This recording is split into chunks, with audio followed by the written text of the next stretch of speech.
Every electric vehicle demands 200 kilograms of copper. The largest mines in the Americas are depleting, and for 30 years, nobody invested in replacements.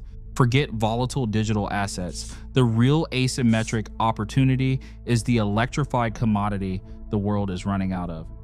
At the northern edge of Chile's Atacama Desert, the Chuquicamata mine once carved one of the world's largest open pits into the earth.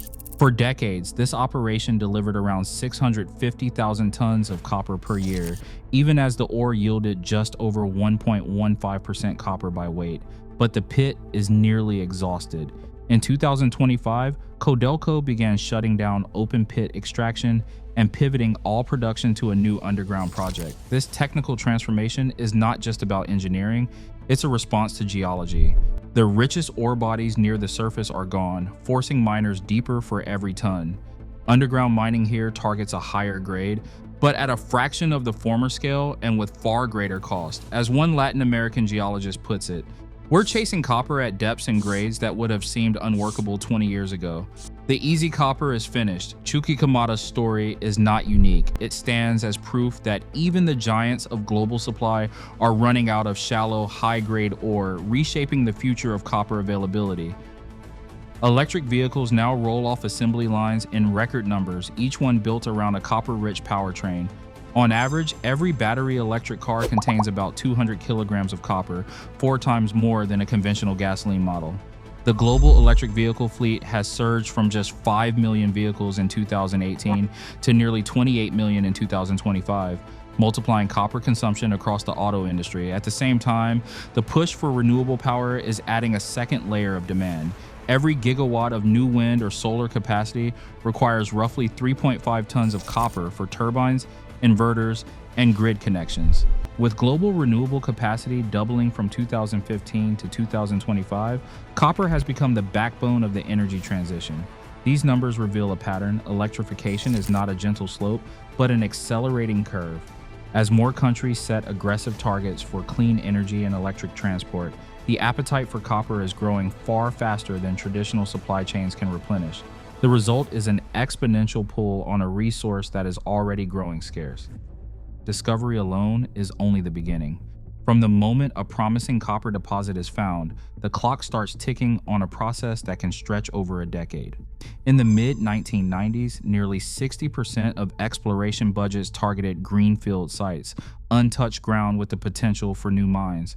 By 2025, that share has dwindled to just 30%, a sign that most capital now flows to expanding existing operations.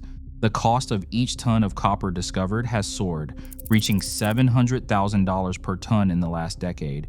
Even when a major find is made, it passes through 5 distinct phases: initial prospecting, pre-feasibility, permitting, financing, and finally construction. Each step brings fresh hurdles, from environmental studies to community negotiations. The entire sequence, from first drill to first shipment, regularly spans 10 to 15 years. These long timelines mean that any supply response to today's demand surge will arrive late, if it arrives at all. The result is a pipeline bottleneck that makes a short-term supply gap almost unavoidable. Copper's supply gap doesn't just create a shortage, it acts as a lever for outsized returns. When demand for a material is steady or rising, but new supply cannot arrive for a decade or more, even a modest increase in consumption can push prices far beyond historic norms.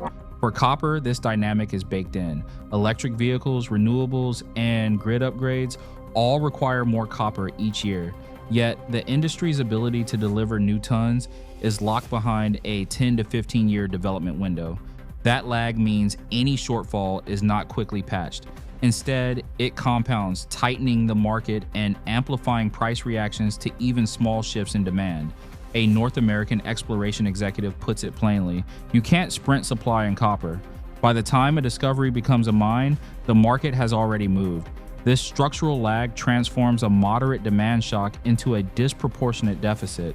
If electric vehicle adoption grows just a few percentage points faster than expected, the resulting copper shortfall could be measured in millions of tons, far more than current inventories can cover.